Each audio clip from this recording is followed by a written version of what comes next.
I just want to drive the Rolls Royce. Yeah. Yeah. I just want to sit in it and just the carpet. We should shoot the Winding Road video where one of us is driving and the other one is making ASMR moaning noises in the back seat. So nice.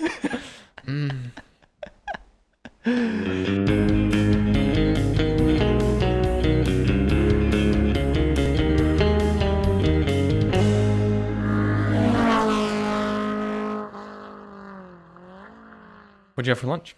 Panera. Oh, sorry. I had tomato soup and chips, but the sandwich was I thought it was a BLT, but it had like avocado and turkey on it too, which was fine. I just wasn't expecting all of that. BLTLA. Okay, admittedly, I saw the avocado, but I was not expecting there to be turkey. Like, I didn't think it was going to have turkey on it. Sure. But whatever. Welcome to episode 45. I did not know we were recording. Hello, everyone. Brought to you by our classics, Kellogg's All Brand. No LaCroix today, but... No, but we do have featuring some cookies from Emily's neighbor, Penny. Penny? Mm-hmm. Ah, that's a nice name. Mm-hmm. We just went to the one of the people getting married at the wedding this weekend was named Penny. Really? Yeah, but it wasn't her. Oh. She doesn't live next to Emily. I don't know if she makes cookies. So you think these are some sort of walnut? Emily told me they were chocolate walnut or something. You know, cookies will turn me into a burp machine. Yeah. Did you see the chocolate? Oh, thank you. Hmm? Oh, here, well. Cheers. Cheers. If you all have chocolate walnut cookies at home, feel free to eat along with us. Very good. Mm-hmm. Very, like soft cookie. Mm-hmm. Yeah, it almost has like Chips Ahoy taste to it. Maybe some sea salt in there. I'm getting like crunchy salt bits. Definitely a little bit of sea Alyssa salt. does that. That's one of her pro moves. Yeah, it's good. Yeah, that's a very good cookie. It's a nice brown on the bottom. Thank you, Penny. Mm-hmm. Yeah, thank you, Penny. She produces a salsa as well that you can purchase if you'd like. Frog something? Frog salsa. Frog. Is that it? Frog salsa.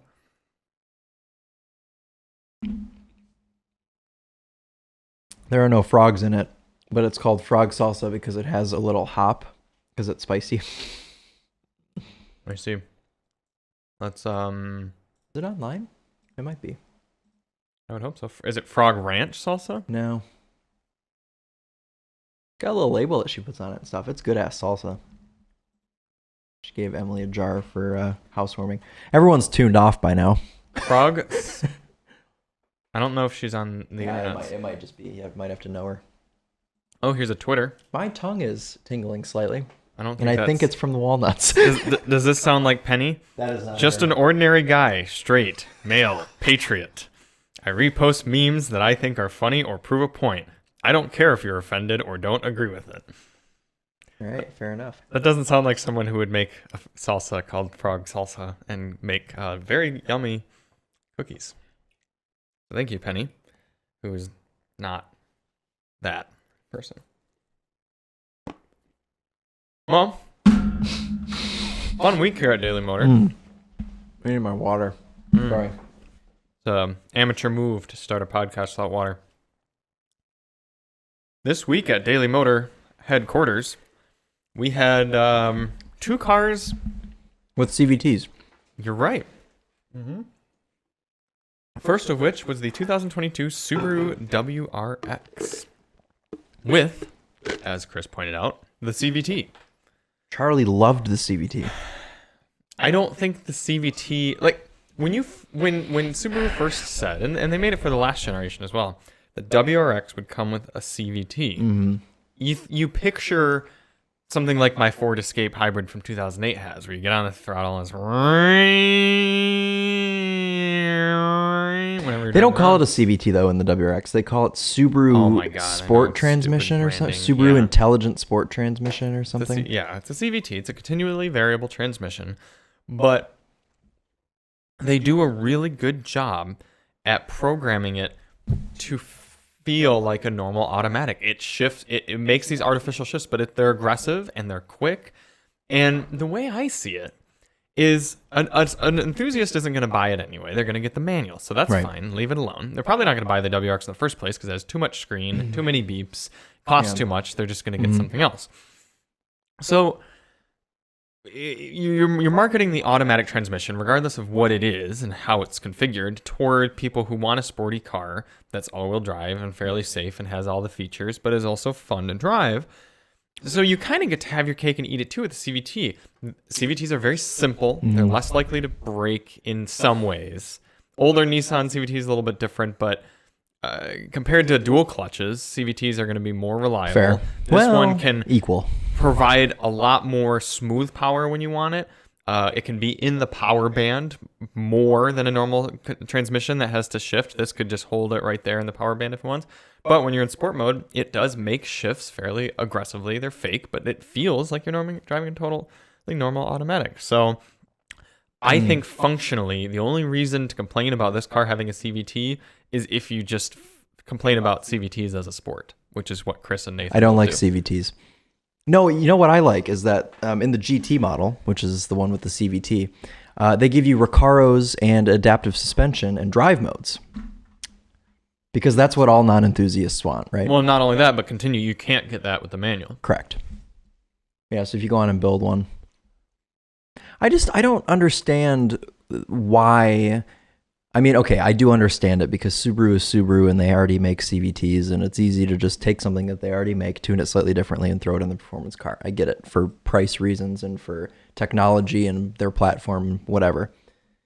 But I just think that if they threw a regular automatic in this car or a dual clutch or something, not only would it cater to non-enthusiasts because it still just has two pedals. A non-enthusiast doesn't care at all what the car is doing. So, okay, fine, caters to them. But on the flip side, you could be like Volkswagen or Kia or Hyundai and have a sporty automatic transmission option. And sporty might be the wrong word. An engaging automatic option for your enthusiast alongside your manual. Mm-hmm. But I understand why it's a CVT because it's Subaru. I mean, they're never going to do anything different. So, no, I do fully agree with Chris. I think it's good criticism that these Recaro performance not available. Standard. So the most non-enthusiast trim, or so we thought, the GT, right, of the WRX, is the only trim you can get Recaros. Yep. And what else can you only get in the GT? The CVT. Or sorry, what else is only on the GT? The CVT. Right. Not only that, the CVT gets 1 mile per gallon worse than the manual. That's interesting. Not so also, efficient. As Chris may or may not have pointed out, adaptive suspension only on the GT. Yeah. So they give you all these cool enthusiast options, but you have to have a CVT if you want to get any of them. How did the manual car ride? Poor. Very poor, actually. It was like sporty poor or poor? No, sporty great. Oh, yeah, it was great. But from a daily driver standpoint, very like Focus RS stiff. Wow. Very stiff. Oh, now I remember you mentioning it. So that's the thing is they figure if you're going to pony up to the GT and you want the automatic transmission and all the other nicer features, you're also going to want a smoother ride. Correct. So pretty much Why can't you just have anything any way you want, like a Porsche? Because it's not an enthusiast brand. Subaru is not an enthusiast brand. The WRX is no longer an enthusiast car, and if you think it is, you're living in the past. You might as well just go buy an Evo 10 because that's the newest thing that you know. Yeah. Mitsubishi builds crossovers and Subaru builds CVTs. That's just what you need to know now. We're Paris and Nicole. And we'll catch you next time. But I was pointing out to Chris, there are people who want to drive sporty, fun cars that don't want to have an enthusiast car. And that's where the WRX makes sense. So if you want to be the type of person who bemoans losing sedans, losing hot compacts, and losing sporty cars, then you have to be okay with the WRX because it allows people who actually spend money on new cars. Because Chris and I don't buy new cars. Well, I've bought 2 new cars in the last 2 years. I've never bought a new car. Right. We only buy older used cars that are more bang for your buck. I probably could afford it if I didn't have 16 shitty. Yeah. You'd rather have a 1999 M Roadster because that's going to be a more satisfying driving experience than anything Subaru even makes. when it combusts while it's sitting, but gloss over that for now. Yes. So Subaru recognizes that if they actually want to make real money, which Subaru's been doing a very good job at making real money, they have to build this sort of car. Because enthusiasts don't make them money. Unless you're Porsche. Porsche's the only brand that exists on getting money from enthusiasts, and maybe Mazda. Mazda? Yeah, Miata and the CX-5 and the CX... I mean, it's like a That's what I enthusiasts buy. really like the manual WRX. Yeah, it's a great car. You can tell the diehard engineers and the racing people still had their hands on it. Yeah. They still had a say in the chassis tuning. They just didn't have a say in the final product. And that's unfortunate. It is. Cool car, but I wouldn't buy one. I'd buy well, But no, you wouldn't, because you'd get an end product instead. Because or I'd get a. here's the other thing. Well, it ladies and is gentlemen. quite cheap though. The premium, $32,000. It is. At one But point, I'd rather have an N car. I'd rather have a Elantra N or Conan. or a Kona N or a Civic Si. Well, maybe not actually. I honestly might take a WRX over a Civic Si. But keep in mind everything you get for a $27,000 Civic Si. That's better true. fuel economy, nicer to be in interior, better infotainment. Is it wireless? I think it looks better, I think too. It's wired. Yeah, it looks better. And I guess the only thing you really get Bose sound system that's better. the things you get with the WRX are you get all-wheel drive if you think you need that. But the reasons that I would get it is I like the way that it drives a I little do bit too. better than the Civic Si. I don't know. You driven the manual car on the track. Mm-hmm. The there's like no rev hang. Like they've like there's no that's rev very good. hang. The clutch and shifter action is awesome in that car. The steering's really good.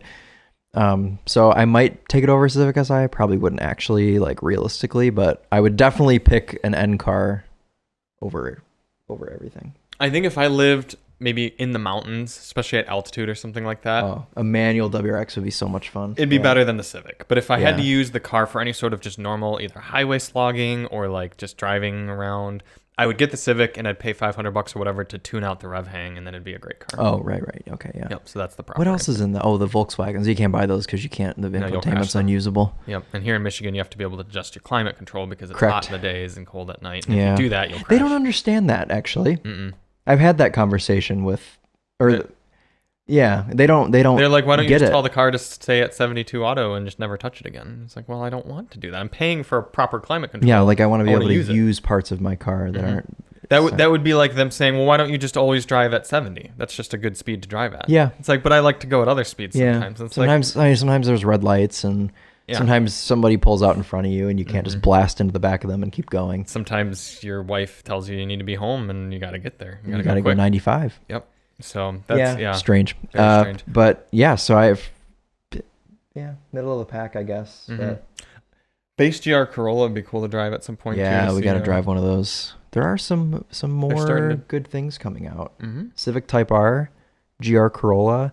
There was a period where there were like no hot compacts. There was like the GTI and that was it. Yeah. Yeah. Well, Because Ford pulled out of the game. but the thing is I the guess Mini's always been around too. they're too expensive. Yeah, but they don't. Yeah, they're like luxury, I guess you could say. The BMWs. Mark 7.5 GTI was the best car. Yeah, It was pretty much, if you couldn't afford a 911, you just get a Mark 7.5 GTI. yes. It's the only two cars you ever need to own.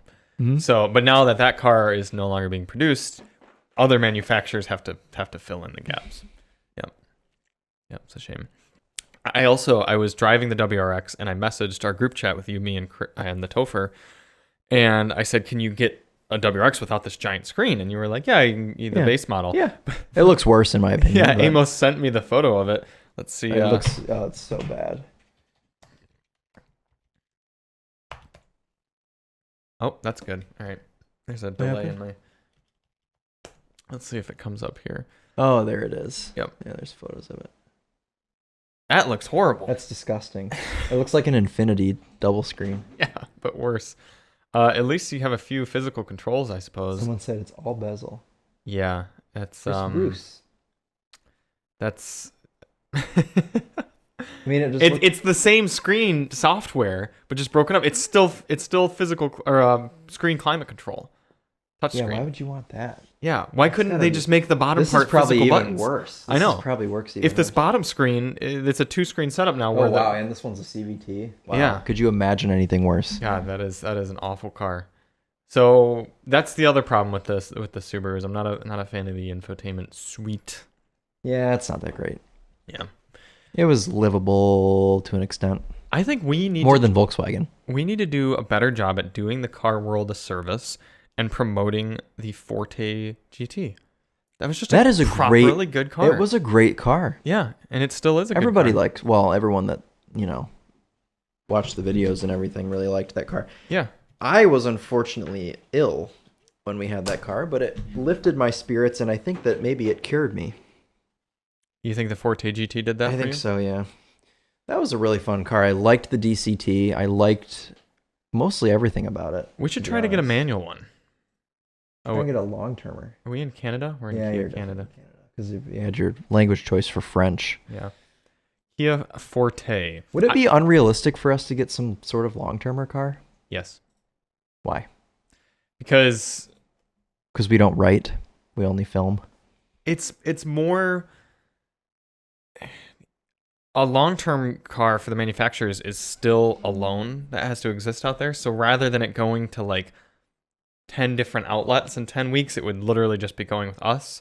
So we would have to provide them enough content to justify us having the car over 9 other outlets getting the car over the same time. Well, and we just don't have much clout. I mean, not that much clout. Even Car and Driver had to like fight for a fair number of long-termers and stuff. We have some clout. Yeah, I mean, Savage Geese has started to get some, so cool. And they're about 500,000. So the Topher could probably get there soon. The problem is the type of content that we put out, also especially like Chris, is very like, here's the car, okay, bye. Like, obviously, I've done a good job with the Maverick. I've put out like 20 videos, done a lot of things, and he's done a good job with his BRZ and stuff. Yeah. But manufacturers just don't see our outlets as that type of outlet. Yeah. You know, maybe we got fairly close with Nissan. But just never panned out. Frontier, yeah. Mm-hmm. Frontier. Yeah. Anyway, Forte. I partially blame Kia for not doing a better job at promoting their GT cars either. Because I didn't know this car existed for a while.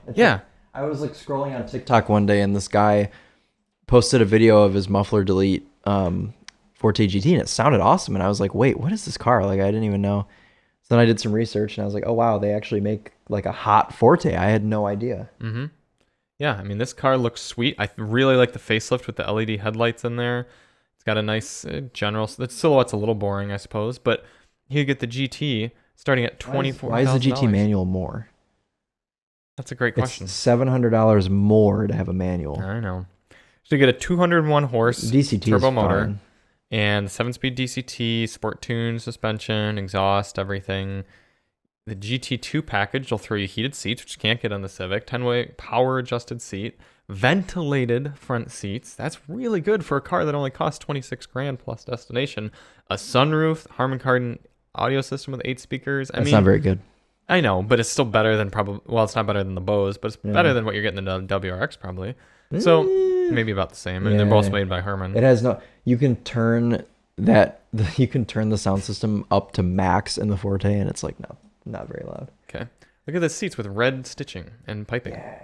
I like that car. Yeah. So Kia needs to do a better job of promoting this car because it is quite good. I think you were right a few months ago when we talked about this car and you said it's because they just called it a GT. It's like not anything. Yeah. I mean, everyone has cars called the GT. Exactly. They didn't call it anything unique enough to actually like get people to pay attention. Brands need to build sub-brand loyalty like and clout. Like N is different. NM, AMG, S, RS, ST, SVT, SRT. Now, of course, all the domestic brands have done an excellent job at throwing away any clout they had in performance brands. SS? Nah, fuck it. Gone. Doesn't matter. SRT? Gone soon. Will ST, be. Mostly gone. I mean, you can still get an Edge and Explorer ST. SVT is gone. SVT is gone. Shelby's around still. Yeah, Shelby's still around, but don't give it too much longer. Oh, they're going to start doing Mach-E's or something. The other one that I was thinking of, we got SS. Pontiac as a brand. Yeah, Pontiac as a brand. GXP. There's one Cadillac with they had V was going and building up to a bigger thing, and then they diluted it. Blackwing. Yeah, now it's Blackwing. So I don't understand. Literally, the Germans have built up these awesome sub-brands, and why have they done it? Well, it's because it's been the same thing for the last 30 years. AMG and S and RS. Yeah. So Hyundai was very smart to break off. They broke off Genesis to make that their own brand, and now they've got N as a sub-brand. Kia has not done that, and it's made it for. It just hasn't been doing well for. Is there a K5 GT? No. I think it's just a GT line. Can we confirm that? Sure, we can do that. This shows that it. I mean, if there is a K5 GT. Yeah, if we don't know this, then how is the general public? K5. And this is the same with the Stinger. I mean, Stinger's got the GT model, and it's a very good I car, thought but the Stinger was dead. GT. Yeah. They do make one. you're right. Okay, How so much that's power does it have? 290 horsepower. Dude, we got to get one of these. Yeah, I think people have asked about it before. Oh, it's the same as the Sonata N-Line. 300. Oh, okay. It's Kia's Sonata N-Line. So there you go. Hyundai, And very it's a clear dual branding. clutch. But Eight-speed dual clutch. yeah, it's the same car. Is it all front wheel or all Yep, wheel drive? front wheel. Front wheel drive. Mm-hmm. So it roasts the shit out of the front tires. Just like you, and just like like, the Sonata N-Line. I got pulled over in the Sonata N-Line. But yeah, it's a cool looking car. A lot of great options. That was a good platform. Oh, you can't get the fun red with the GT. That's dumb. You can get chestnut brown though. I'm gonna make like chestnut a brown good- after spinning those tires. So if we step down to GT line, can we get we had the red, didn't we, when we had it? Yeah, we had a GT line, Yeah. red interior. With this gravity gray, probably. No, it was it Everlasting Wolf Gray? or Wolf Gray, yeah. Wolf Gray. Yeah, Yep, that's that what we was it. had. So you can get all-wheel drive with the GT line, but not with the GT. Interesting. This one must live in Sterling Heights. Look at the window tint.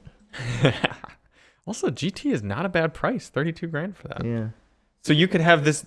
You could have this GT with the 8-speed dual clutch automatic and 290 horse, or the WRX. I'd have the GT, the K5 GT. Yeah. Yeah, you'd whoop the WRX in Mhm. like every category. You can put some better tires on there and hope that it's not raining. But yes. That's true. Yeah, WRX would get you off the line. Yeah, because the WRX was fun to toss around in the heavy rain today. It handled itself very well. So Hyundai needs to do a better job. No, sorry, Kia needs to do a better job at its performance car branding. Yeah. And Subaru needs to do a better job at making performance cars, but they won't. And that's the WRX. Yeah. The other car we had this week that I wasn't a big fan of, but I admit is a good car, RAV4 Prime. Yes, facelift. Looks good in a nice color. Dark blue. What was the name of it? Was it Some new color. I have no idea.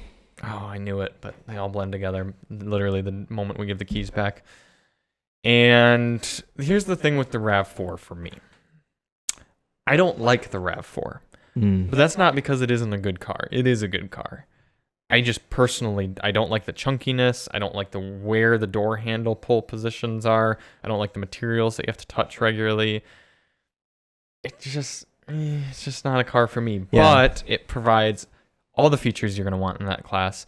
It's tons of safety, good fuel economy, reliability, practicality. I mean, it's on paper, it's a very good car, and I wouldn't tell someone not to buy one. Yeah, I agree with that. I just wouldn't buy Very one. much just car to me.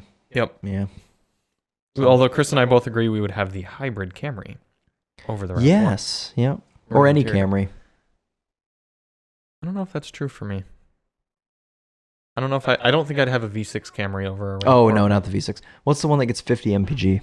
The 4-cylinder Yeah, LE. can't have that. The cool thing with the V6 Camry is it's 300 horse. It's properly No, fast. I decided that I'd have a RAV4 LE, drive it for 3 years, park it, but don't sell it. Buy another RAV4 LE, drive it for 3 years, and then sell both for a loss, and probably still get out better than I would have in a RAV4 Prime. Yeah. Because the thing is with the RAV4 Prime, oh, you know what? I think my VPN thinks I'm in Canada. Did I accidentally connect us to Canada? No, I'm in United. Oh, but it put me in Buffalo. Let's connect to Chicago. There we go. Always, we're not sponsored by NordVPN, but we do use Is this so the Wi-Fi people can't see what you're doing? Yeah, little incognitus there. All right, so here we go. What we're talking about is the fact that the RAV4 Prime that we had, $51,000 for that car. And yeah, it's cool, it's good, it's fast, it performs Sound it out. very nice. And the thing is we don't think a lot of people are going to use it as a plug-in hybrid. So instead, you can just get this RAV4 LE, literally never change the oil, fill it up with gas, and that's it. Drive it until it stops working, and then get another RAV4 LE and drive have that. two. You really could have two. You could have two, Ooh, and it would be the nice. same as the Hold very on a top second. trim. What? They make a TRD off-road RAV4. I think that's fairly new. Isn't that kind of cool? It doesn't look. It looks just like a regular RAV4. But the wheels and the tires. I guess so. Well, it's TRD what's off-road, the not point TRD of, Pro. What's the point of the Woodland one then? What's the Woodland? That's a good question. It's cheaper. It's 33 grand. Oh, it's a hybrid. Can you get a normal Woodland? You know, No. Adventure. Yeah. The Adventure is probably the non-hybrid Woodland. That's what my dad had as an Adventure. That's what my stepmom has. And it's fine. I bet now that there's a TRD off-road, though, he's probably like, oh. Let's see. Your dad's a big fan of the TRD. He is. He's a turd bro. Yeah, he loves turd. Let's see what we got here. Off-road cred to the hybrid. Yeah, you're right. So it's pretty much just like It's just a a hybrid to get all-terrain tires and suspension tweaks. Yep. I still really would like to one day get 3 of these, like, whatever you want to call these cars. Crossovers? Compact crossovers? Yes. Oh, you mean the off-roady, like the Timberlake and the Starbucks editions. Yes. Get 3 of them and go on a proper, like, camping, full, like, I mean, I hate camping, but I would do it for a video. Are you going to cringe anytime we put, like, light streak marks in the paint with Aaron? No, but Chris will, for sure. Okay. Yeah, Chris definitely Did you tattle on me for did scratching not. up the RAV4? Why would I tattle? Well, I don't you're know. tattling on yourself now. Yeah, I don't care. No, I didn't. Alright. I don't tattle. Oh, a man of integrity. Yep. We tried adventuring in the RAV4, and it just... You fixed it anyways. Why would I? Mm-hmm. Yeah. Anyways, It's beautiful now. I think it would be fun to get, I don't know, because now we're to the point where there's like two different sizes of them. Because you've got like the RAV4 Yes. and the There's probably a Rock Creek Rogue, is there? there could be, but there's, what did we just have? Oh, the Passport Trail Sport. But that's larger than That's the RAV4. larger because that would be more like with the Explorer Timberline. And well, now though there's also an Expedition Timberline.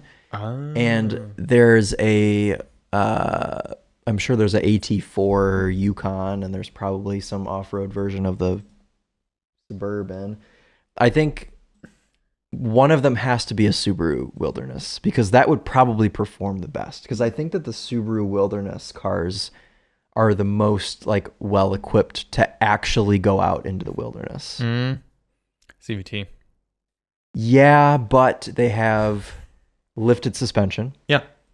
Properly aggressive tires. Yeah. Skid plates. Yeah. And gold tow hook covers. You are right about all those things. But CVT would get hot. When TFL took their Subaru Outback off-road, the CVT did very poorly. Did it overheat? I think that's what Isn't that when happened. Subaru took all their cars away? Yes, and the next day Subaru took all their cars away and has never given them a press car since. So you got to remember, if we do Okay, that, so we won't take a Subaru. Pathfinder Rock Creek would be a good one. Yeah. I think the Explorer Timberline would be good too. You mean the Timberlake? Timberland. Can we come up with an official Daily Motor term for this type of vehicle? We really need to. Should it be the Starbucks editions, or should it be the Timberlake cars, or should it be some new phrase that we haven't figured out? Are these are more millennial cars than they are Gen Z, because Gen Z can't afford these yet. Yeah, that's true. This is like your generation buys these. Because they like to think that they're outdoorsy. I think it's the older gen of Gen Z. Well, maybe not. Or I meant millennial. Oh, older millennials. But here's the thing, people that are like in their 30s buy these. My father bought the RAV4 Adventure. Yeah. But you think that's more for the styling than it is for the actual like cloud? Yeah. Because I think he likes his TRD just because of how it looks. Right. I think we should call them the Starbucks edition cars. Starbucks edition. The drive-through specials. The Narcissist edition. The Narcissist edition. Okay. so we're gonna file the cars under the Narcissist edition. So you've got the Pathfinder Rock Creek. Yep.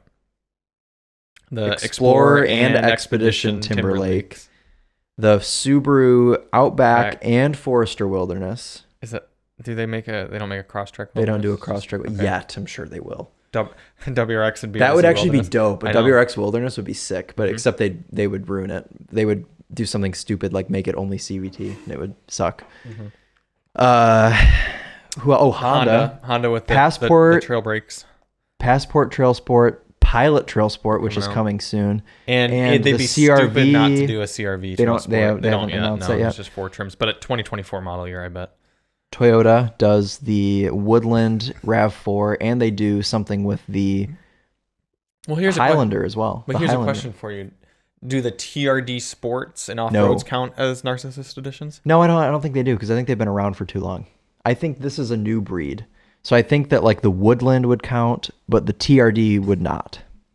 So let's Unless, take a look and I'm only saying that because there is also a trim called the Woodland and the Adventure. So I think the Woodland and the Adventure, those would count, but the Those are the TRD narcissist off-road editions? wouldn't necessarily. okay, because this Maybe it would in the RAV4, but I wouldn't count like a Tacoma or a Sequoia or a Tundra. so this has TRD Tune independent McPherson strut front suspension. Oh, interesting. With the TRD off-road, whereas the Adventure I think that might only has the image. Well, so yeah, would this be? What the about the narcissist Woodland edition? then? Go to the Woodland. I think the Woodland's the same as the Adventure. But it gets all-terrain tires. Yeah. Oh, it's literally just wheels and tires. Yeah. I guess it could be argued either way. You could take whatever RAV4. Oh, well, this says suspension tweaks. Off-road tweaks including all-terrain tires and a modified suspension. Oh, I quite like that, how that looks. Oh, so here you go. The like the TRD off-road model, the RAV4 Woodland Edition has Falcon Wild Peak all-terrain tires and a TRD suspension with different tuning. Oh, so yeah. this is more like a TRD off-road. That's the one. Okay. Does GM do any? They do AT4 Acadia. Yeah, and now they're starting to do... Do they make an off-road Equinox yet? What would they call that? They need a narcissist edition of the Equinox. It could be the... What's the equivalent? ZR1. Oh yeah, oh, we got an Equinox ZR2. That'd be so funny. Yeah. They could call it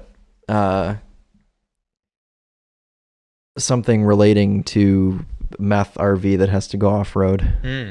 The Breaking Bad. The Methquinox. Yeah, Okay. the Breaking Bad. Yeah. And then Dodge doesn't do anything because Dodge doesn't make cars anymore. They make like a Durango and that's it. Well, and their narcissist editions go in the other direction. Yeah, like they putting go a 5.7 liter in and a bunch of racing stripes for nothing. Yeah, Yeah. or a 6.2 liter supercharged 710 But that's horsepower. not the narcissist edition because it's true. That's like a TRD Pro. That's true. Genuine. That's full. Would the tilt. SRT be the narcissist? Then? It would be the base. It'd be getting the non-scap. It'd be getting the Hemi. It'd be getting the the 5.7 entry-level with one. racing stripes. Yeah, or what it would really be is getting the 3.6 with racing stripes. Ah, okay. It'd be like if they made a I Scat hate Hat racing edition. stripes on SUVs. I think they're the silliest Oh, are we talking thing ever. Durango? Yeah. Yeah. Durango. Fair enough. Mm-hmm.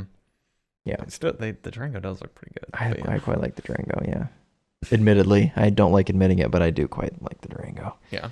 Especially the Hellcat. So quite good. RAV4 Prime, it's a good car. Yeah. I wouldn't get. The part we haven't also talked about is the plug-in hybrid aspect. I don't think plug-in hybrids are very good for most people. Yeah. I think you just get a normal hybrid. Just send it. Just get Mhm. better fuel economy. Or buy 2 RAV4 LEs, drive one for 3 years, park it, and then drive another one, and you'll save money that way. Yeah. And just use gas. Mm-hmm. Good old gas. Fart into your fuel tank. The other car we drove this week and did not shoot a review on Oh, I forgot we had another car this week. was the Mercedes-Benz EQS 580. Yeah. What a disappointment. During the day, yes. You However, drive the car at night. At night, great experience. So you get the RAV4 Prime, RAV4 LE, drive Yes. that during the day. Yes, and park then that when the sun goes down and get your get Mercedes the EQS out. If I had an EQS, I would only drive it at night. But here's the question then: why not just get an S class? Because you can drive that all day. Well, I would have an S class. Yeah, so you Yeah. get the S class instead of the EQS. Well, yeah. Oh, yeah. I don't think there's anything about that EQS that I liked more than the S580. Like, I don't think there was a single thing that I preferred on the EQS. Maybe the steering, but I think the steering was similar on the S580. I don't think the S580 had the accelerated steering. I quite liked the steering in that car. It was Yeah, good. you got to get used to it. That's for sure. It's a very fast steering. Yeah. and Oh I my think it was God. progressive, kind of like a Tesla yoke. It like was slow off the Yeah. center, but then it sped up as you got to more dramatic. I got out of the EQS last night. Oh no. I got immediately into the WRX, okay? Like, out of the EQS into the WRX, I'm going down the street, and I go to make my first turn, and I'm like immediately into oncoming traffic because I didn't turn the car enough, and I was like, oh, okay, I'm turning more. Because because you're so used to, you give a slightest input to the EQS and it turns, and plus it's got rear wheel steering, so it's super quick. And the WRX by no means has slow steering; it's still quick steering. But I just thought that was funny getting into that and going into the oncoming lane. The EQS is a shame because they focused so much more on making it quirky than just making it satisfying. There were so many frustrations about that car that it took away from all the things that did really, really well. Good powertrain, good performance, good comfort, very squishy and easy to drive, and nice materials. But then little annoyances like the fact that you can't see out of it. Yeah, the fact that the steering wheel has to be in a weird position. The seat adjustment didn't work properly for me for part of the time. I couldn't raise or lower it. Made a bad noise that one morning. Yeah, I got into it one morning and it was making an awful buzzing noise that I took a video of. And what else? The sound system, maybe it's because of the chip shortage, but it's the only sound system that's offered. It's not fantastic. It's okay. It's good. It's good. Yeah, it's A minus. A minus. Yeah. But for a $130-some thousand car, you should be able to step up to the Burmester 4D audio system, which was S tier. Yeah. So I just would have loved an S class that happened to be electric, but that's not what we got. This was a totally new. Mercedes is going all out with this whole EQ thing, and they're not. Yeah. And these are. They call it an EQS, but it has nothing in common with the S class. It's a totally different vehicle. It's not an S class. Not even as large, I don't think. No. That was the thing for me is EQS. There's still an S in the name. To me, an S class should be effortlessly comfortable and roomy inside. And this thing was a little cramped, which was weird. I understand that it has to kind of look like an egg. It doesn't have to, but the reason it looks like an egg is because they want it to be slippery and they want it to be aerodynamic and they want to get the most range possible. But in turn, having that roof line, there's less headroom. So you have to find this very small in-between point of, okay, what am I going to do today? Is my head going to touch the ceiling or am I going to be able to see over the steering wheel? So there's a fine line between. It's not even the steering wheel. The dashboard is so high up. You can barely see over the dashboard. So just weird ergonomically. And then also where the screen is when you have Apple CarPlay on, the steering wheel blocks half of the screen when you're actually sitting back in driving position. So you have to move your head over while you're driving to see the left-hand side of your screen. And it's just a weird ergonomic phenomena in the car. I don't know. Yeah. It's kind of strange. I totally agree. It's a weird car, and it's a shame because I like EVs, and I've always liked big Mercedes, but I think I was thinking this would be one of your favorite cars of the year, and I know. Unfortunately, it's not even close. I think this definitively marks the end of Mercedes being my favorite luxury brand. It's a shame. It is a shame because he's a Rolls man now. Rolls Royce only. That's it. Well, not Rolls, obviously, but honestly, BMW's been making really solid products. And with this new 7 Series that we're going to drive later this week, it could be really good. The new 7 Series. It's hideous, but it could drive really nice. Here's all joking aside. 100% dead ass. Dead ass. Parked in your driveway, would you rather have, on looks alone, the EQS or the new 7 Series? Let's take a look at them both for any viewers who are watching. Well, they're both unique, we'll say. Can my 7 Series be two-tone? Yeah. I would probably have the 7 Series then. So here's a two-tone EQS. Oh, but I quite like that in two-tone as well, though. And I love a good two-tone luxury car. I guess we'll do the i7 to keep it keep it even. Yeah. The i7. I think I'm allergic to walnuts. Yeah, are you reacting? Ooh, yeah. I like the ones that are two-tone red and silver. This looks like a Chinese car manufacturer tried to copy Mercedes. Just kind of block that out. This at least looks like a BMW. In fact, it kind of looks like a Rolls back here. It's very stately. Yeah, very I think maybe I'd have the i7. It's going to be a shame if it drives like crap. But here's the thing. I don't think it will. BMW's been making some really good cars lately. Oh, and I bet the sound system's going to be great in that car too. Yeah. And it's like a whole theater in the back seat. So the normal 7 Series looks like this too. See, BMW is just making the i7 be an electric 7 Series. Yeah. Which is what Mercedes should have done. Yeah. Honestly, I like the renderings better. This looks cool.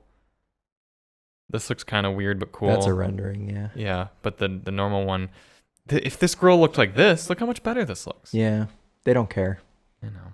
They just care about the rich people that are turning in their 7 Series after 2 years and getting a new one and not even looking at the outside before they get into it. Look at the back of this compared to the back of that EQS. Yeah, it's literally like a theater that drops down. Yeah. So I think BMW is now my favorite luxury brand. Okay. Daily Motor top tip. Daily Motor top opinion. Mm-hmm. Turn in your Mercedes for BMW. Jeff, you're welcome. Yeah. Thanks, Jeff. Mm-hmm.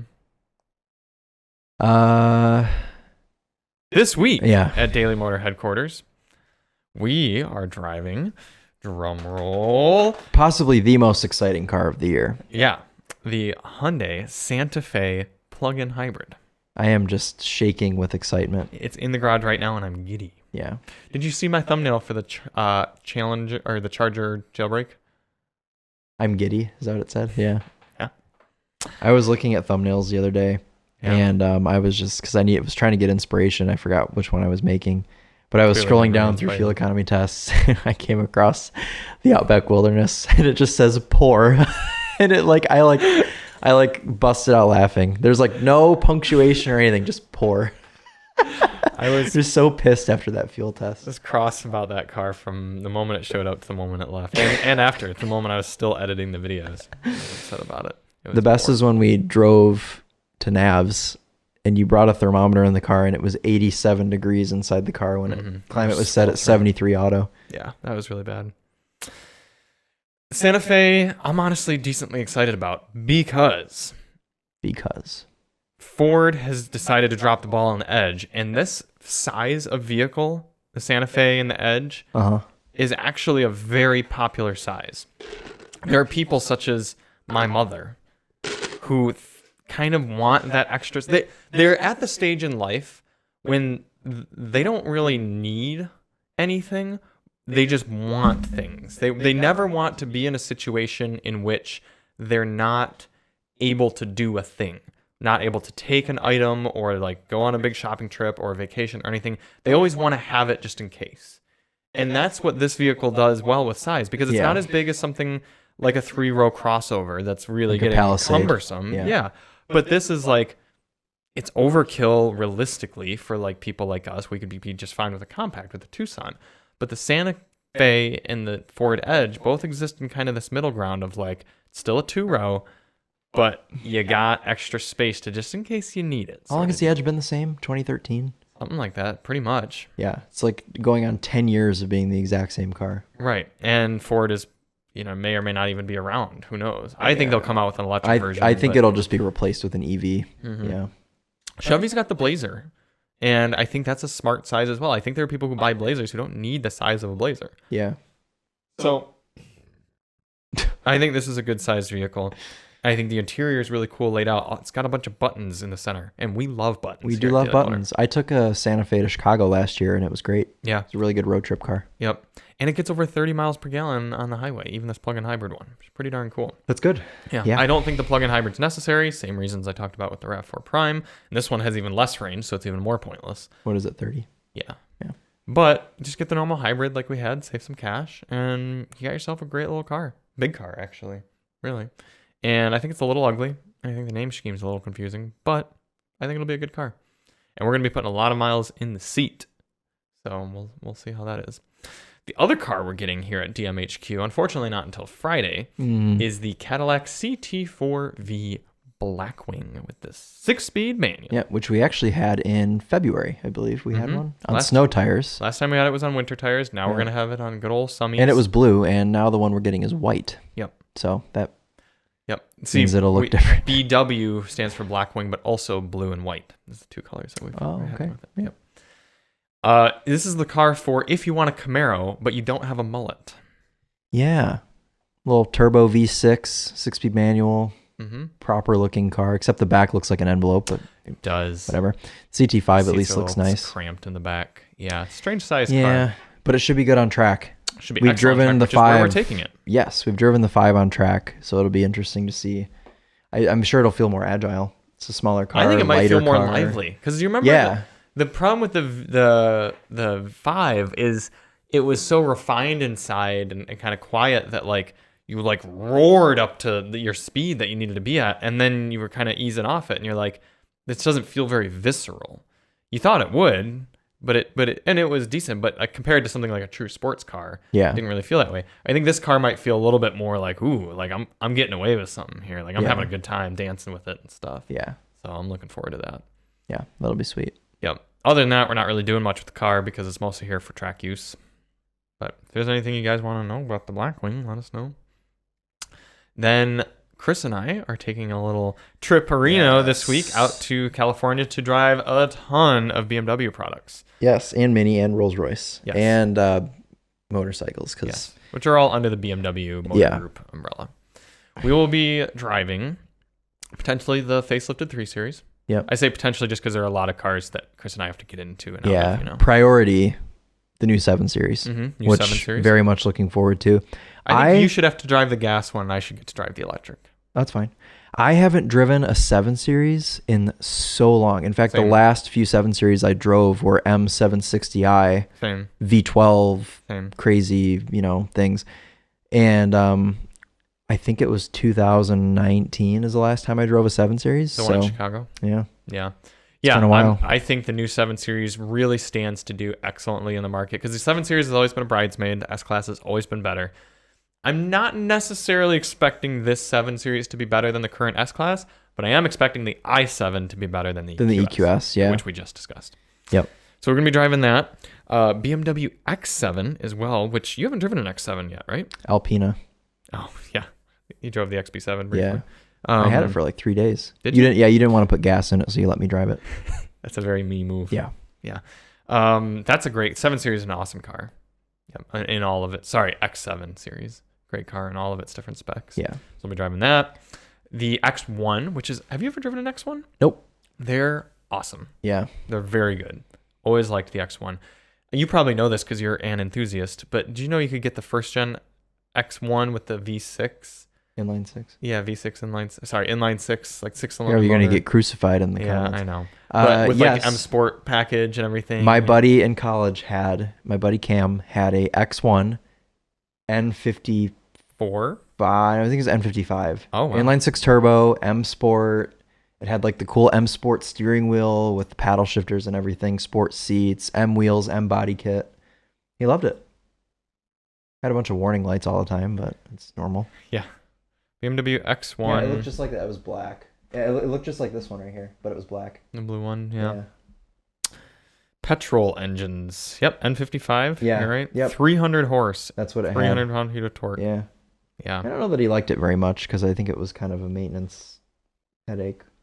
Well, what did he expect? But speaking of him, he texted me a couple weeks ago and was like, I just went to the Subaru dealer and ordered a new WRX after I watched the Topher's video. Wow. And I was like, all right. You should sweet. send me a screenshot of that text. I will. You can send it to Subaru. Send it to Subaru. And she won't respond because she's never replied to any of my emails in the last 2 years. But I'll send it anyway. Okay. Sounds good. Mm-hmm. Yep. I was like, great. Yeah, he ordered a World Rally Blue manual. Probably like second trim. Which is up. Up. Confusing because I think it's like limited is lower than So premium. he has the big screen, but he didn't get a sunroof or Harman Kardon. Good. So it's like base. He said it was like sounds like a very proper spec. It's a good enthusiast spec, yeah, for sure. Where is he located now? He's out North east. Carolina? He moved out east now. It'd be cool to drive that car. It would, yeah. He's got an NC Miata as well. Manual, I assume. Yep. Yeah. Very cool. Club? I don't know what that means. Oh. Okay. What is that? The Club Miata had like a little stripe on the bottom. Oh, no, I don't think it's any of that. Like it's like extra performance goodies. His is like the color of your shirt. And I think it's got RPF ones and all the normal stuff. Cool. So, yeah. We'll also be driving maybe some silly minis with special weird editions and stuff. The Untamed edition. Most exciting for the two of us, the Rolls-Royce Phantom and Rolls-Royce Ghost. 2 cars that Chris and I have never driven before. Yep. I don't even think I've sat in a Ghost before. I've sat in a Phantom. So that's pretty exciting. I wonder if we'll be able to get Rolls-Royces when we go to California. It'd be pretty cool. Should try. Yeah, I'll try. And then, for any of you who are interested in motorcycles that listen to the podcast, I will have. In fact, I gotta look up. I wonder if I can bring up this email easily without everyone seeing all my private things. Charlie will be driving a scooter. Oh, I can bring it up on my phone. There's an electric scooter, an M motorcycle, and probably a big Harley thing will be another one. I will use your descriptions of these bikes as the video titles. Electric, big BMW Harley thing. Yeah, and then there's the M bike with like 14,000 M badges on it. The M1000RR. That sounds like a motorcycle. The R9T Scrambler. That sounds like a Ducati. Isn't there a Ducati Scrambler? Yes. So why does BMW get to call it a Scrambler? Scrambler in motorcycle terms is very similar to the word spider in car terms. Oh, I see. Okay. Yep. So Triumph has a Scrambler, Ducati has a Scrambler, and BMW has a Scrambler. Yep. So what is it? I actually think you'd quite like this bike. It's let's look it up here. Does it look like a motorcycle? It does. Oh, okay. Is this this isn't the electric thing? No. What's the electric thing? Oh, that's sweet. Yeah, I like that quite a bit. I like the cafe racer style thing. Yep. That is sick. Are you gonna ride that? Yeah, probably. Yes. Scrambler bikes tend to be with that like kind of a city sort of thing that you can chuck around and maybe go off some light, like not jumps and stuff, but just like light off-roading. You know, all these words like rebellious, robust, rough. Did you have fun last year on that big Mystic Chrome Harley BMW? I did. And the reason Wasn't it like 50 grand? It wasn't that much. It was pricey. The reason I had fun is that motor is, I can't remember the displacement. I think it's 2000 cc, so 2 liters, but two cylinders horizontally opposed. So you start it up and you've got a liter of piston going each direction, and the whole thing shakes and vibrates itself to life. And when you rev it, the whole bike like yanks itself to the side. So there was a lot of character to it. And that's why people like Harleys, is not because they're the best or anything. It's the character that they have to them. And if you're driving a toy, it's just like the same with our sports cars. Like you want it to kind of have some character. And that's where like Honda bikes typically fall flat, is they're kind of like the cars. They're very good, but maybe lacking a little bit in character. I see. Yeah. This is probably going to have a lot of character. I mean, look at those exhaust pipes. Look at the seat. That's very cool. We're going to have that. The R18 Pure. Let's see. Oh, What's the electric scooter? We'll get there. And let me have my motorcycle fun. I'm sorry. The R18 Pure. That's actually kind of cool.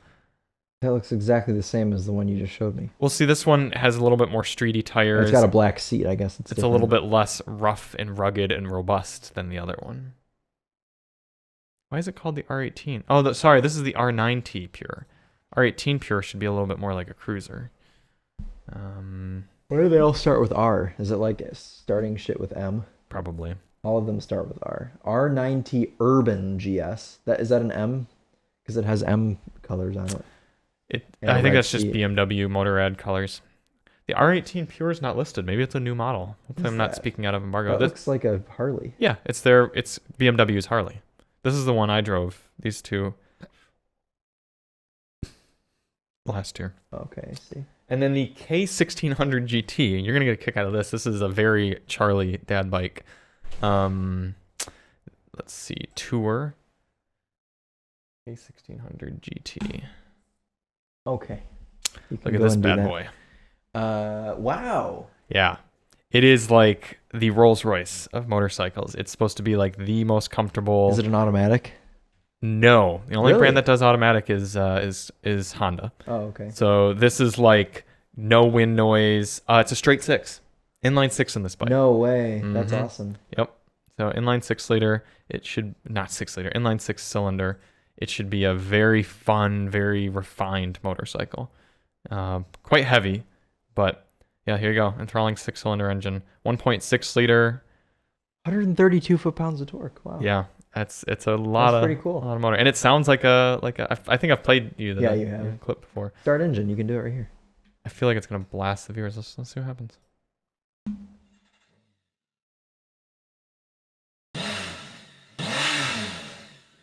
It sounds like an old M car. Yeah.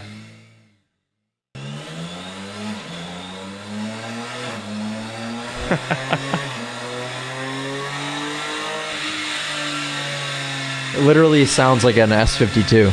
Yeah. That's really cool. That's gonna be fun to ride around. Yeah.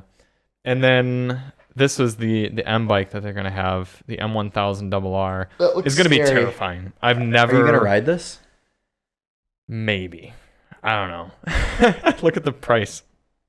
$38,000 as shown. What is this? Those are like you know how like cars do like front air spoilers and Yeah. stuff. It's similar. Why does it need that? Because it's all just air already. Yeah, well, keep it arrowed down, like it's pinned to the track. This is gonna be you. Yeah. This is called an overcompensation machine. Is this gonna be lowest on your list? Probably. Yeah. Is the 4-cylinder in that? Yes, it would be in mine. 205 horsepower. And it only weighs 420 pounds. Yeah. Yeah, I mean, you kill yourself. It's like it says 189 max speed, but that's just governor limited. It'd go well over 200, no problem. Yeah. Wait, so it weighs 400 pounds and has 200 horsepower. So that's that would be that would be like driving a 2,000 pound car with 1,000 horsepower. Yeah. So it'd be like driving or a 4,000 pound car with 2,000 horsepower. So it'd be like driving a Miata. It'd be like driving a Hellcat Miata. Yeah. But more, actually. But more. Yeah. I mean, you do have to factor in rider weight as well. So with me on there and fuel and gas, it's probably like 600 pounds total. Okay, but so still. Yeah, 6 to 2. So it'd be like having 1,500 horsepower. I think you should ride it. Car. Fortunately, they have rider modes because the motorcycle world is weird because they keep adding power because everyone's got tiny penises and needs more power on their bikes. Right. But physics literally prevents you from like even putting all that power down without electronic rider aids. So they have to add rider age and wheelie control and everything like that and traction control in order to neuter the power some. So on many big bikes like this, when you twist the thing full throttle in first gear, you're not getting full power anyway. Yeah. It has to be. It's kind of like the Mazda Speed we were talking about. Yeah. Limits you, yeah. Yep. So I don't know if I'll ride it. If we weren't so busy, if it were like last year where there were only 1 or 2 bikes, I would definitely ride it. Yeah. But I've got to ride things like this. The here we go. This is the one I've been looking forward to. The Urban Mobility CE04. Yeah, that looks like it's from Wally. Yeah, this is a fully electric BMW scooter. I am very excited. It's going to be a fun bike to ride around because I just rode an electric dirt bike around, and that was a ton of fun. So this is You're just going to really disappear and ride that around all day. And it's going to run out of range. Yeah. 80 miles of range. Well, it's got 42 horsepower. And it's going to have a lot of... it's going to be a torquey little... I mean, look at that. 0 to 30 in 2.6 seconds. It's going to scoot. Look, that looks cool in white, too. Wow. Seat doesn't look very comfortable, does it? It looks like a bench. Yeah. That's a strange looking vehicle. Well, it's just like BMW cars. It has to be ugly. It looks like something you'd see parked around cities and just littering like a lime scooter or something to the point where people start throwing them off of overpasses. Well, you see this, it parked right here next to this water. Someone will pick it up and toss it into the lake. Yeah. Yeah, so we're going to be driving a lot of stuff out there, and what's going to happen is there's going to be way too much to choose from. Chris and I are going to be erect, and then we're not going to get to half the vehicles that we wanted to drive. I just want to drive the Rolls Royce. Yeah. I just want to sit in it and just the carpet. We should shoot the Winding Road video where one of us is driving and the other one is making ASMR moaning noises in the back seat. So nice. That'll be our bumper for today, folks. Yeah. Is it Copart time yet? I believe it is. Oh, good. I don't know if I have anything, but... Well, if it isn't, then we can talk about... If you don't have anything, we can talk about the Mazda Speed 3 that we drove. Oh, yeah. Yeah. We did drive a Mazda Speed 3. We drove a lot this week. Oh, I actually do have some cars that I want to show. Cool. But, yeah, we can briefly talk about the Speed 3. 2013 Mazda Speed 3. Fabulous car. If you want to see it at this very moment, there is a video live on the Topher channel. Yeah, the Mazda Speed 3 is a car that Chris and I had both never driven, and it was kind of like is this car as good as people really hype it up to be? And the answer is yes. Yeah. It's very satisfying car to drive. It's a car that I always looked up to. And I think Alicia should have one. Yeah. I think we should find one. Our friend that owns the Speed 3 is a girl. I thought you were going to say selling it. I was going to be like... Oh, no. No, I was just going to say that, not only a man car. Chris, what do you think about these generation Q7s? Scary. Why? Because I feel like it would break down if you looked at it wrong. Fair. Also, that's a 2014. It looks like it's a 2004. I've always really liked them. I thought they were very attractive. Yeah. Audis were beautiful then. I thought maybe you'd be more into this Fiat 500L Pop. Pop. No. Okay. Give me a number. 628 526 82. This, ladies and gentlemen, is a 2010 Vespa GTS 300 Super. Yes. So, Chris, much like Italian cars, Italian bikes are vastly overpriced. Oh, I just thought it's a motorcycle, so I thought you'd like it. Yeah, I do too. Yeah. I mean, I do. They're very classy. They're very beautiful. Yeah, it's green, you know. You like the color, obviously. It's a run and drive. That's pretty good. Only I thought that it is by it now. Yeah. It's in Detroit. Yeah. That's not bad. Yeah, it looks like somebody just maybe ran it. Oh, someone laid it down in Detroit, actually. Presumably. They've tried scraping Detroit off the bike, but instead it took the paint off. Detroit scraped it. Yeah. I mean, the drive unit looks like it's in good shape. Yeah, you should have that. Give it to Nathan. I think I might. I've been kind of thinking about maybe picking up like a 300cc scooter for him because this should do highway speeds. Yeah, it's like a 14,000 miles on it. Being sold by Farmers Insurance. We are farmers. Bum, ba-dum, bum, bum, bum, bum. The only downside is you wouldn't even repair it. You would leave that. Not at all. Well, go to the front. You'd probably have to put a new fender, or you could drill holes and zip tie it. Actually, you could just drift stitch it, or just remove it. Do you even need that part? That looks like the headlight. Well, yeah. I mean, you didn't remove the headlight. I just mean all the plastic BS around the headlight. Do you need any of that? Oh, that'd be fun to peel off. I was just gonna say, I hope this giant sticker that's covering the front would come off. It would come off. It would just leave residue. You'd have to get some goo gone and spend some time taking it off. It looks like a nice bike. It looks like a very nice bike. It's unfortunate that we're so busy this week with going to California and stuff because this would actually be worth like driving down to Detroit and checking out. Well, would they let me in to it's only in inspect Woodhaven. it? Yeah. Oh, we've never gone to Copart to look together, have we? I took Chris with me once to look at an 850R. Yeah. Yeah, they let you go inspect it, sit on it, start it, move it back and forth and everything. What is this? It's the 360. Dude, why do they even bother with this? Yeah, these are crappier. Like it's all blurry. Yeah.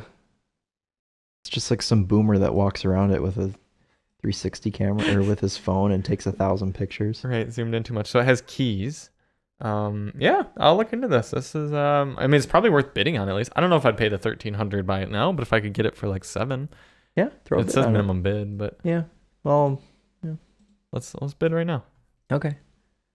I love when we live bid here on the podcast. I'm sure Alyssa loves it too. Yeah. Fortunately, it's Daily Motor Money, so hands off, woman. All right, am I eligible? The current bid is only $40, so you could bid $50.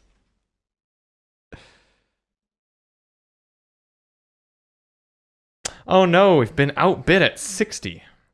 What do you actually want to bid? Oh, 70. Okay. Oh no, we've been outbid at 70 as well. Let's bump it up.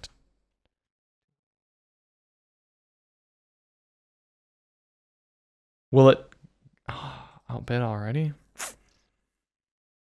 Now you're just raising the price of this poor little thing.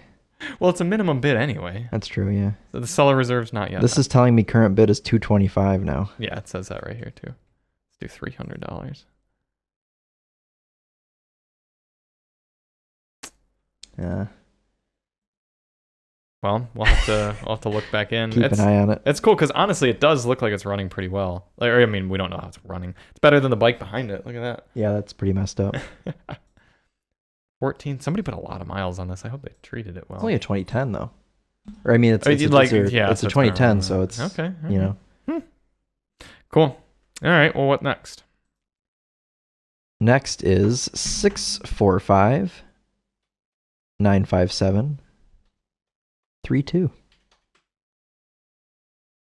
This is a 2005 BMW X5 IS. 4.8 IS. 4.8 IS. So this was the X5M before the X5M existed. So it's got a slightly larger motor than the regular V8 X5. It's got different wheels, different suspension, different interior. It's got the... You remember when M cars used to have the light up gauges where it would... Yeah, this has that as you warmed it up. So this has that.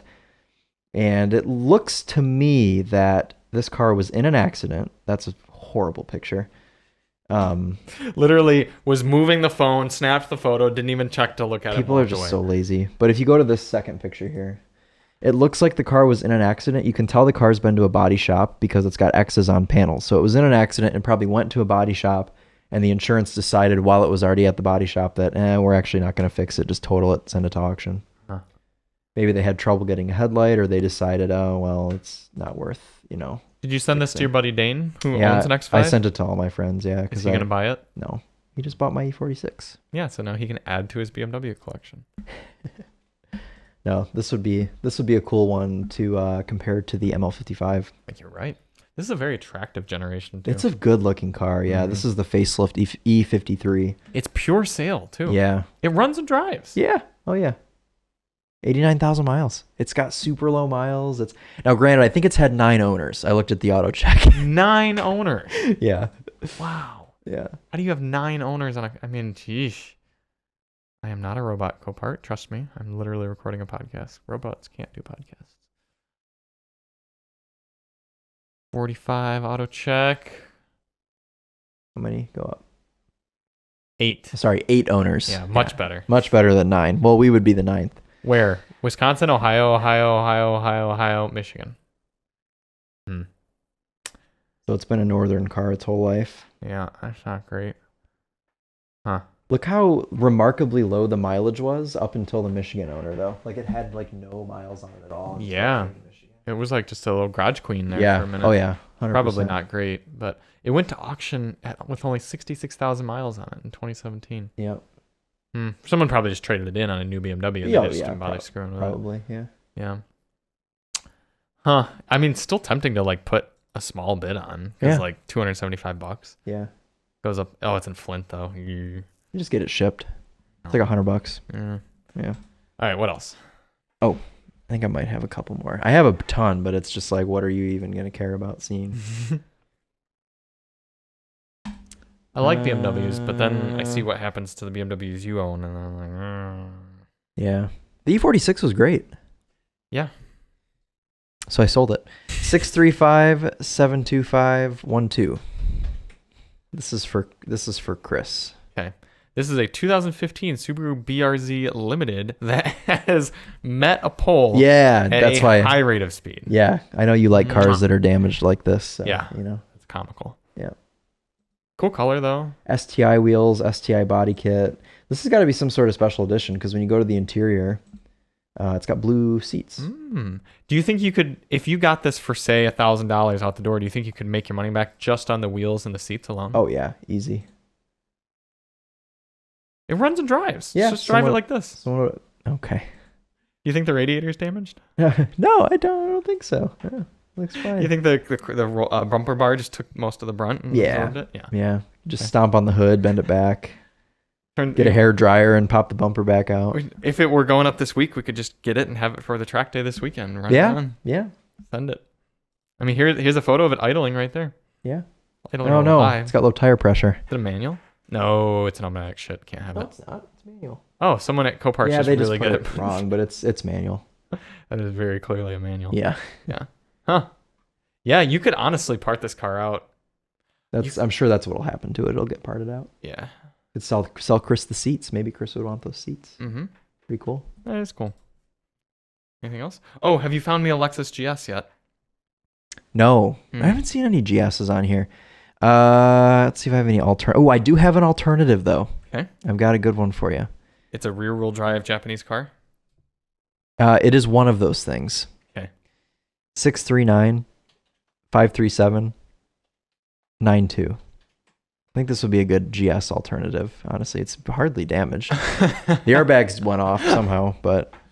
So the reason I wanted a GS was to have a bulletproof, reliable rear-wheel drive car for Lemons Racing. Yes, these are very reliable too. And Chris recommends a 2004 Jaguar XJ8. Yes, these are quite reliable, actually, I've heard. Remarkable. It's all the Ford in there that really lends to the reliability. It's the Anglo-American sort of thing. This is awful. I've hated these. Have you? Yeah. Someone's crashed that one, but very softly, little. but also enough to make the airbag go off. Wow. It's probably just a... That's a clean engine bay. Honestly, dude, if you picked this up for 54,000 miles. I didn't even pay attention, actually. Yeah, that's it's very clean. It probably doesn't run very well. You But they came from the factory. I was gonna say it not didn't running well. run very well since It's got a 4.2 liter. Yeah, it's not a good motor. No, not at all. It's pretty though. I think it's better than the 3.9 that they put in the Lincoln LS and Jaguar S-Type, though. Is it? Yeah. Anything I else? think we should end on this note. Yeah. Leave it on the screen. I think it's a pretty good. car. That way, for anyone who hasn't tuned off now, they'll definitely want to tune off. So they'll have to look at it. I think it's ugly. I think it's pretty in the back, but ugly in the front. Yes, like a mullet, Emily says. So thank you all so much for watching and or listening to this episode of the Daily Motor Podcast. Chris and I will have a lot to tell you about next week after we have our fun in BMW La La Land. And I think that's about it. You have any We'll more? see you in the next one. Yep. We're Paris and Nicole, and as always, CVT on.